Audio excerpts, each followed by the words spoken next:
I think when RobTop dropped the like 100 page PDF on like the editor or whatever, I shed a single tear, man. There was a whole period leading up to 2.2 when people were worried that certain things that are impressive, well, that were impressive in 2.1 would become too easy in 2.2. I do think maybe certain things, I see a lot of common tropes in levels now where it's like, okay, this doesn't seem impressive anymore. And I'm wondering, like, I wonder if you're kind of in the same boat with, like, how you feel about the editor being, like, too big. I agree with that sentiment. I think that a lot of the effects that were, extremely hard to do in 2.1 are just like one particle trigger away in 2.2. I'll admit it, like, I believe that some of the effects are a lot less low effort now that you can just like poop them out with the, particle triggers, like area triggers. Like, I'm not saying that's a bad thing though. Like, again, if the level looks good, like, who am I to say,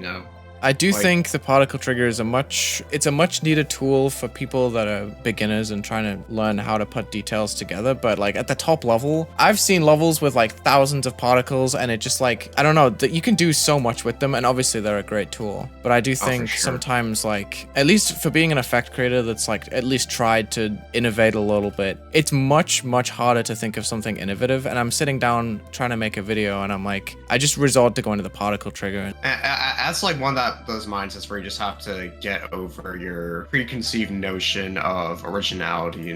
If you want to be original, you literally have to sit down and literally just dabble with the settings until something sticks, right? There's no other way to be creative at this point. And that's a lot of work, man. That really is. So it's just nice to make something that, maybe people have seen before, but maybe just in a new context, like that's usually good enough for some people. My philosophy for this creating challenge at least is going to be using as few 2.2 features as possible. Like right now, all I'm doing is like using the warp trigger. That's it's so useful, man. Oh my god, like it is. Like I feel like some of these features could have been a tiny little update. I would have loved to see some kind of like natural progression the way we got from like 1.0 to 2.1, where it's like with one feature at a time, you would get things just like trickling in instead of there being like 15 metas at once. I have some weird standpoints, I feel like. I don't know. No, I'd love to hear them. Actually, I want to see how... I'm a huge fan of like the editor and stuff. I'm like not against the fact that the editor is so large at all. I always think like, imagine what it would have been like if we saw one feature at a time. Like, well, I don't know, like just warping alone is such a useful feature. That could have been used in addition to a bunch of 2.1 levels. Like when you think about it, 1.9 introduced infinite card. No, 2.0 introduced infinite card channels and moving objects, and that changed everything, man. Like, I'm confident you could still make anything in 2.0, right? 2.1 just made it like significantly easier, and 2.2